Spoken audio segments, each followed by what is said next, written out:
Yeah, let's talk about marketing now. Let's talk about financial advisor, mortgage advisor, marketing. And this is just really a marketing message, really, for you to think about, because we're not marketing professionals, but we should do personal marketing. And that's the whole point. So this is a marketing message for you. Personal marketing is something that an individual person can do, and a mortgage advisor working on their own should do a lot of personal marketing. Here's a little joke for you. How many corporate trainers, so training consultants, how many corporate trainers does it take to change a light bulb? That's the joke, isn't it? The answer, of course, is just the one corporate trainer. But of course, there's many other corporate trainers who will come in and say, well, I can do that too. That's the answer to that one. So how many change a light bulb? Just the one, but loads and loads and loads of other corporate trainers will say, I can do that too. And that's a bit of a pun, really, because in times of recession, which arguably we're in a bit of a downturn, aren't they? People look for work because their normal pieces of work have dried up. So many people who get quite desperate for business start to do anything that they can lay their hands to. So the corporate trainer changing the light bulb. I know many training people doing all sorts of silly topics that they're not even qualified to talk about because they're desperate for work. And that's a grave danger, to fall into that trap, because it damages your brand, it dilutes your message by training on something else, or as a mortgage advisor advising on something completely different. Just damages the whole thing, what you're about. It stops the professionalism as well.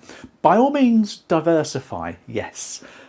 That's the key message here. Yes, diversify, yes please.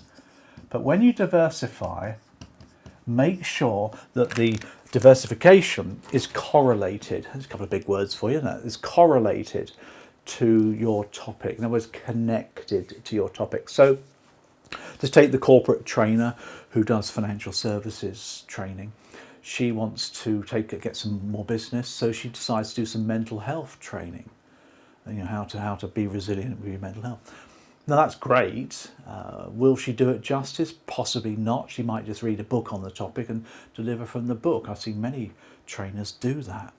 Take the mortgage advisor, for example. The mortgage advisor might decide to give advice on lasting powers of attorney, or might get trained on wills. Now that is definitely correlated.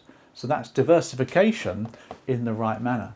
So that's the key message there for you. But of course, when it comes to marketing, make sure that you continue to market to your niche. Now, when I talk about niche, this is what you have decided to do. Now, your niche is your specific area of expertise that you're marketing to. I was linking in with some mortgage brokers over the weekend, and one mortgage broker only sells to dental professionals, dentists in their area. That's all they sell to. And that's their particular niche. And I like that. It's very clever, because this person only wants to market to dentists, because they'll pick up referrals and they'll get very good at that marketplace. Now, the tighter your niche, the better it is. So when you market to your niche, but be willing to accept work from beyond your niche. That's the key thing. Because my new LinkedIn friend has his niche, so he'll market to dentists.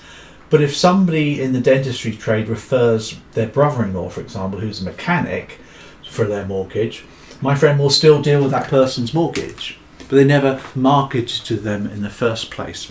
Another metaphor for you is darts. I don't know if you're a darts player. On the oche, John, on the oche. Now, my partner Shelley, she plays good darts, and she was brought up in a pub. Her parents were pub landlords, and one of her jobs in the evening when she came home from school was to be drafted into the darts team when they were short of members. Usually it was every Thursday. So at tender age of sort of 14 or 15, Shelley would make up the darts team and got quite good at it. But she was saying to me that the darts board is a difficult thing to aim for if it's a professional dart board, which is quite a way away from the dart. You're a good 12 feet away, aren't you? Is what she used to do is aim for the left-hand side of the board. Because the left-hand side of the board, around sort of the 19 mark, is where all the bigger scores are. On the right-hand side of the board is generally lower scores. I didn't know that. So if you aim for the 19, I think it's sort of bottom left, you'll get quite a few good scores around it if you miss the 19. And that's the marketing message. Aim for your niche. Definitely go for that. That's your target, But if you miss it, does it really matter as long as it's close-ish to the niche as well?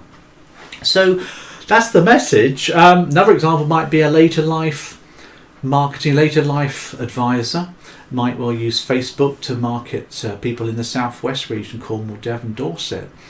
Now, Facebook adverts are very good at looking at geography, but it might well be, again, they've been referred to somebody who's nothing to do with the southwest. Again, they'll be happy to deal with them, but they weren't actually marketing there in the first place.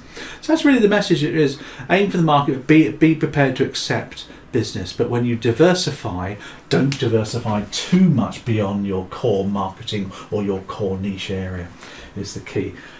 You'll be tempted to, if business isn't coming in, if you need to pay your mortgage and pay your bills, you'll be tempted to take on any work. But remember, corporate trainers listening, don't go changing light bulbs. There's other people that do that for you.